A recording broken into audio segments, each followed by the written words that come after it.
It's story time. வட்டிக்கு பணம் கொடுக்கற தொழில்ல இருந்த ஒருத்தருக்கு அவர் கொடுத்த பணம் திரும்ப ஒழுங்கா வசூலாச்சான்னு இந்த கதையில பார்க்கலாம். இது வரைக்கும் நம்ம சேனலுக்கு சப்ஸ்கிரைப் பண்ணலைன்னா உடனே சப்ஸ்கிரைப் பண்ணி பக்கத்தில் இருக்கிற பெல் பட்டனை கிளிக் பண்ணுங்க. மேஜிக் போர்ட் சேனல்ல நம்ம ஸ்டோரிஸ் இப்போ அனிமேஷன்ல வருது. டிஸ்கிரிப்ஷன்ல இருக்கிற லிங்கை கிளிக் பண்ணி மேஜிக் போர்ட் சேனலையும் சப்ஸ்கிரைப் பண்ணிக்கங்க.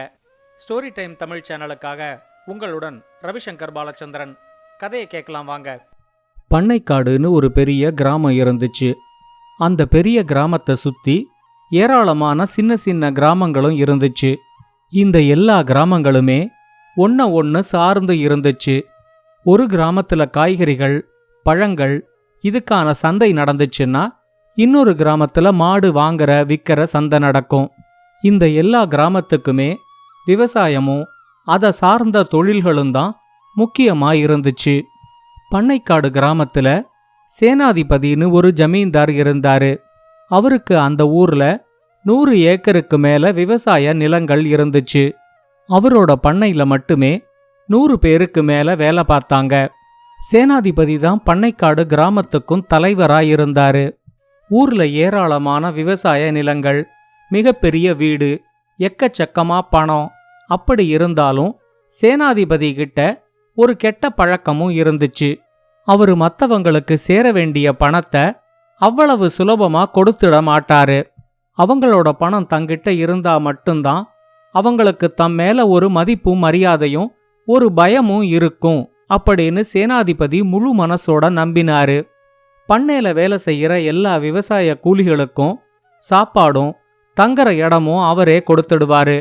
ஆனா அவங்களுக்கு சேர வேண்டிய கூலி பணத்தை அவங்க கிட்ட முழுசா கொடுக்க மாட்டாரு. உனக்கு இப்ப என்ன செலவு இருக்குன்னு நீ அடிக்கடி வந்து பணம் கேட்கிற? உன்னோட பணம் உங்கிட்ட இருக்கிறத விட எங்கிட்ட இருந்தாதான் இன்னும் பாதுகாப்பா இருக்கும்.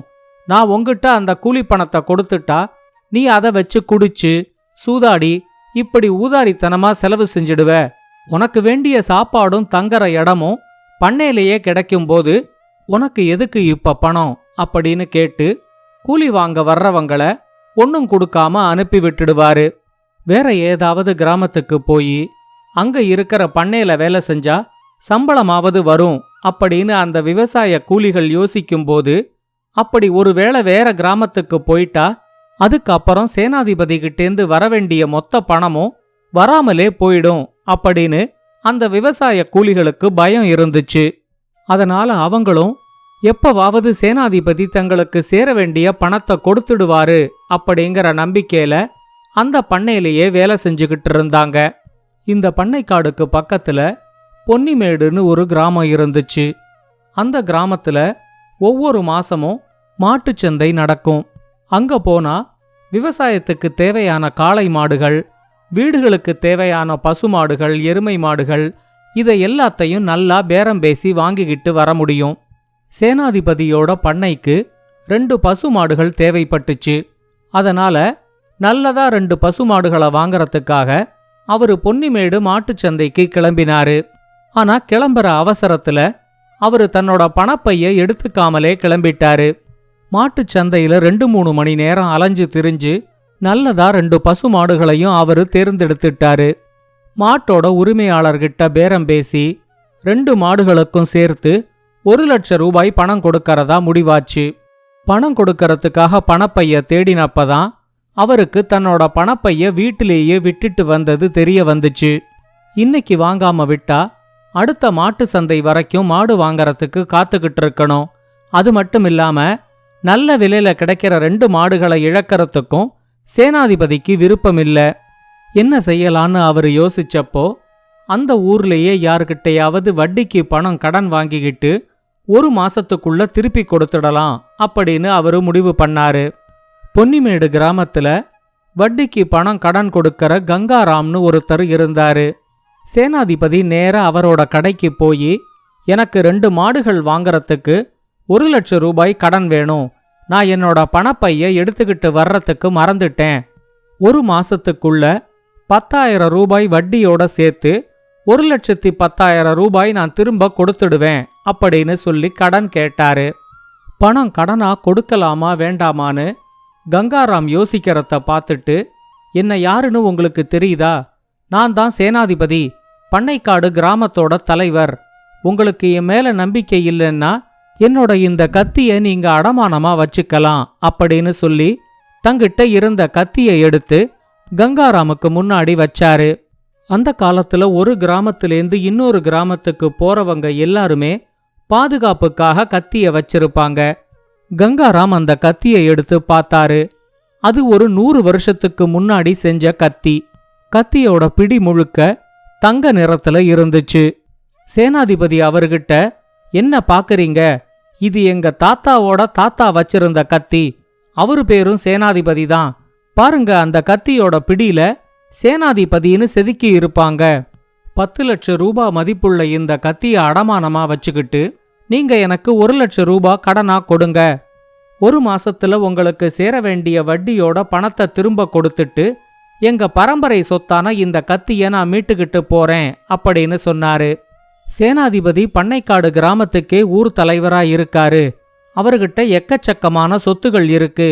10 லட்சம் ரூபாய் மதிப்புள்ள பரம்பரை சொத்தான கத்திய வேற அடமானமா தரேங்கிறாரு. இவரு கண்டிப்பா ஏமாத்த மாட்டாரு அப்படிங்கிற நம்பிக்கையில கங்காராமும் கத்திய வாங்கி வச்சுக்கிட்டு அவருக்கு 1 லட்சம் ரூபாய் கடனா கொடுத்தாரு. 2 பசுமாடுகளை ஓட்டிக்கிட்டு பண்ணைக்காடுல இருக்கிற தன்னோட பண்ணைக்கு திரும்ப வந்த சேனாதிபதி கிட்ட, 2 மாடுகளும் ரொம்பவே நல்லா இருக்கு, என்ன விலை கொடுத்து இந்த மாடுகளை வாங்கினீங்க அப்படின்னு அவரோட மனைவி கேட்டாங்க. இப்ப சேனாதிபதி அலட்டிக்காம சொன்னாரு, எங்கிட்ட எதுக்கும் பயன்படாத ஒரு பழைய கத்தி இருந்துச்சுல்ல, அந்த கத்திய நல்ல விலைக்கு வித்துட்டு அதுல கிடைச்ச பணத்துல தான் இந்த மாடுகளை வாங்கி இருக்கேன். பழைய கத்தி, அதையும் 1 லட்சம் ரூபாய் கொடுத்து வாங்கிக்கிறதுக்கு ஒரு இளிச்சவாயம் கிடைச்சாம் பாரு அப்படின்னு சொல்லி சிரிச்சாரு. இது நடந்து 1 மாசம் கழிச்சு சேனாதிபதி வட்டியோட பணத்தை திரும்ப கொடுத்துட்டு தன்னோட கத்திய திரும்ப வாங்கிக்கிட்டு போவாரு அப்படின்னு கங்காராம் காத்துக்கிட்டு இருந்தாரு. ஆனா அவர் எதிர்பார்த்த மாதிரி சேனாதிபதி வரவே இல்லை. இப்படியே 1 மாசம் 2 மாசம் 3 மாசம்னு ஆயிடுச்சு. இப்ப கங்காராமுக்கு நிஜமாவே சேனாதிபதி மேல கொஞ்சம் சந்தேகம் வந்துடுச்சு. இந்த கத்திய வித்து தனக்கு சேர வேண்டிய பணத்தை எடுத்துக்க முடியுமா அப்படின்னு அவர் யோசிச்சப்போ, யார் இந்த கத்திய 1 லட்சம் ரூபாய்க்கு மேல கொடுத்து வாங்குவாங்க அப்படின்னு அவருக்கு தோணுச்சு. அவரும் தன்னோட உதவியாளர்கள் 1-2 பேரை 4-5 தடவை சேனாதிபதியோட வீட்டுக்கு அனுப்பி கடனை பத்தி ஞாபகப்படுத்திட்டு வர சொன்னாரு. ஆனா ஒவ்வொரு தடவை அவங்க போகும்போதும், சேனாதிபதி எங்கேயோ வெளியூர் போயிருக்காரு, அவரை நீங்க இப்ப பார்க்க முடியாது, அவருக்கு உடம்பு சரியில்லை அப்படின்னு ஏதேதோ காரணங்களை சொல்லி அனுப்பிவிட்டாங்களே தவிர அவங்களால சேனாதிபதிய பார்க்கவே முடியல. கங்காராமுக்கு தன்னோட பணம் திரும்ப வருமா வராதாங்கிற கவலை வந்துடுச்சு. அவரு பொன்னிமேடு கிராமத்திலேருந்து பண்ணைக்காடுக்கு வந்து 1 நாள் முழுக்க செலவழிச்சு அந்த ஊரை மட்டும் சுத்தி பார்த்தாரு. அந்த ஊரோட அரச மரத்தடியில முத்துன்னு ஒரு முடி திருத்தரவரு கடை வச்சிருந்தாரு. அவர்கிட்ட முடி வெட்டிக்க வர்றவங்க எல்லார்கிட்டையும் அவரு ஏதாவது பேசிக்கிட்டே முடி வெட்டுறத கங்காராம் கவனிச்சாரு. அப்பதான் அவருக்கு ஒரு யோசனை வந்துச்சு. அவங்க எல்லாரும் போனதுக்கு அப்புறம் கங்காராமும் முத்துகிட்ட முடி வெட்டிக்கிறதுக்கு உக்காந்தாரு. முத்துகிட்ட ஏதாவது பேச்சு கொடுக்கலாம் அப்படின்னு முடிவு பண்ணி கங்காராம் அவர்கிட்ட, ரொம்ப நேரமா காத்துக்கிட்டு இருக்கிற மாதிரி ஆயிடுச்சு, என்ன உன் கடையில இவ்வளவு கூட்டம் இருக்கு அப்படின்னு கேட்டப்போ, முத்து அவரை ஏற இறங்க பார்த்துட்டு, இந்த ஊர்லயே நான் ஒருத்தந்தான் முடி திருத்தறேன், யாரா இருந்தாலும் என்கிட்ட தானங்க வரணும், அப்ப கூட்டம் இருக்காதா அப்படின்னு கேட்டாரு. இத சொல்லிட்டு, இதுக்கு முன்னாடி உங்களை நான் இந்த ஊர்ல பார்த்ததில்லையே, நீங்க எந்த ஊரு அப்படின்னு கேட்டப்போ, கங்காராம் நான் பொன்னிமேடுலேருந்து வரேன் அப்படின்னு சொன்னாரு. பொன்னிமேட்டிலேருந்து முடி வெட்டிக்கிறதுக்கு எதுக்குங்க பண்ணைக்காடுக்கு வரணும், அங்கேயே முடி வெட்டிக்க வேண்டியது தானே அப்படின்னு முத்து கேட்டாரு. இதத்தான் கங்காராமும் எதிர்பார்த்துக்கிட்டு இருந்தாரு. அவரு முத்துகிட்ட, அடிக்கடி பண்ணைக்காடுக்கு நான் ஏதாவது ஒரு வேலையா வந்து போய்கிட்டு இருக்கிற மாதிரி ஆகுது, உங்க ஊர் தலைவர் சேனாதிபதி என்ன அடையாளம் கண்டுபிடிச்சிடக் கூடாது, அதனால நீங்க எனக்கு முடிவெட்டலனாலும் பரவாயில்ல, உடனே என்னோட மீசைய மட்டுமாவது எடுத்துடுங்க அப்படின்னு சொன்னாரு. இப்ப ஆர்வம் தாங்க முடியாம முத்து கங்காராம் கிட்ட தோண்டி துருவி விசாரிக்க ஆரம்பிச்சாரு. கங்காராம் முத்துகிட்ட, உங்க ஊர் தலைவர் சேனாதிபதி அவரோட 10 லட்சம் ரூபாய் மதிப்புள்ள பழமையான கத்தியை என்கிட்ட அடமானம் வச்சு 1 லட்சம் ரூபாய் வாங்கிக்கிட்டாரு. 1 மாசத்துல வட்டியோட பணத்தை திரும்ப தரேன்னு சொல்லிட்டு போனவரு 6 மாசம் ஆயிடுச்சு. ஆனா அதை சுத்தமா மறந்தே போயிட்டாரு. ஆனா அவரு மறந்ததும் ஒரு விதத்துல நல்லதா போச்சு. என்னோட போதாத காலம் அவரு கொடுத்துட்டு போன கத்தி எங்கேயோ காணாம போயிடுச்சு.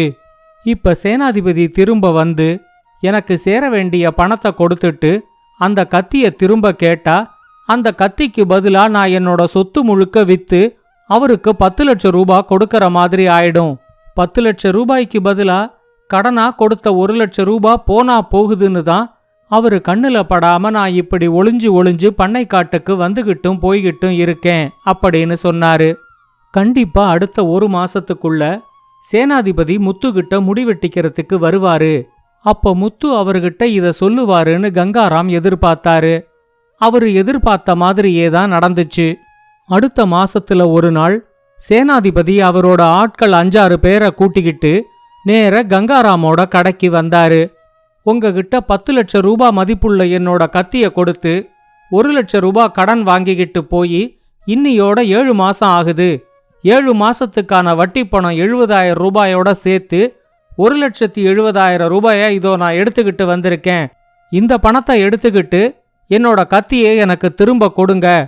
என்னோட கத்தியை மட்டும் நீங்க தொலைச்சிருந்தீங்கன்னா 10 லட்சம் ரூபாய் உங்ககிட்டேருந்து வாங்காம நான் இங்கேருந்து போக மாட்டேன் அப்படின்னு சத்தம் போட்டாரு. சேனாதிபதி போட்ட சத்தத்தை கேட்டு அந்த பகுதியில இருந்த வியாபாரிகளும் பொதுமக்களும் அந்த இடத்துல கூடிட்டாங்க. கங்காராம் சேனாதிபதி கிட்ட, 1 மாசத்துல பணத்தை திருப்பி கொடுத்துடுறேன்னு சொல்லிதானே நீங்க பணத்தை வாங்குனீங்க, இப்படி 7 மாசம் தாமதம் பண்ணிட்டீங்களே அப்படின்னு கேட்டாரு. சேனாதிபதி இப்ப இன்னும் கோபமா, அதுக்குத்தான் நான் 7 மாசத்துக்கும் உங்களுக்கு வட்டி கொடுத்துடுறேனே, இந்த பணத்தை எடுத்துக்கிட்டு என்னோட கத்திய உடனடியா எனக்கு திரும்ப கொடுங்க. வேற ஏதாவது கத்திய கொடுத்து என்னை ஏமாத்திடலான்னு மட்டும் பார்க்காதீங்க. அது என்னோட தாத்தாவோட தாத்தா வச்சிருந்த கத்தி. அந்த கத்தியோட பிடியில சேனாதிபதிங்கிற தன்னோட பேரை வேற அவரு செதுக்கி இருந்தாரு. எனக்கு இப்பவே என் கத்தி வேணும். என் கத்தி இல்லாம நான் இங்கேருந்து போக மாட்டேன் அப்படின்னு சத்தம் போட்டாரு.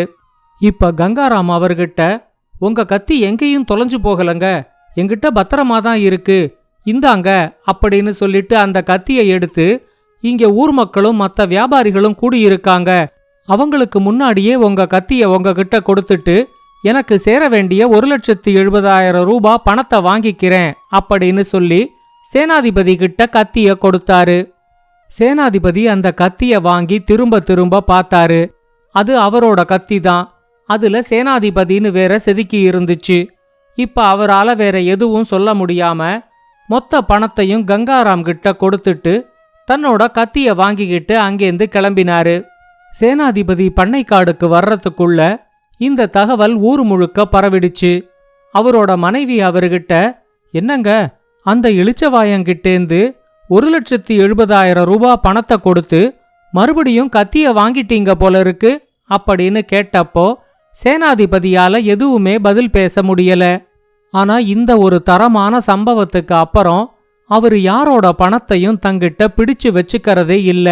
அவங்கவங்க பணத்தை அவங்க கிட்டையே கொடுத்துடுறாரு. இந்த கதையை பத்தின உங்களோட கருத்துக்களை ஸ்டோரி டைம் தமிழ் யூடியூப் சேனல்லையும் பாட்காஸ்ட்லையும் பின்னூட்டத்துல கமெண்ட்ஸா பதிவு பண்ணுங்க. இந்த கதை உங்களுக்கு பிடிச்சிருந்தா லைக் பண்ணுங்க, கமெண்ட் பண்ணுங்க, ஷேர் பண்ணுங்க. மறக்காம ஸ்டோரி டைம் தமிழ் சேனலை சப்ஸ்கிரைப் பண்ணுங்க. அப்படியே பக்கத்துல இருக்க அந்த பெல் ஐகானை கிளிக் பண்ணுங்க.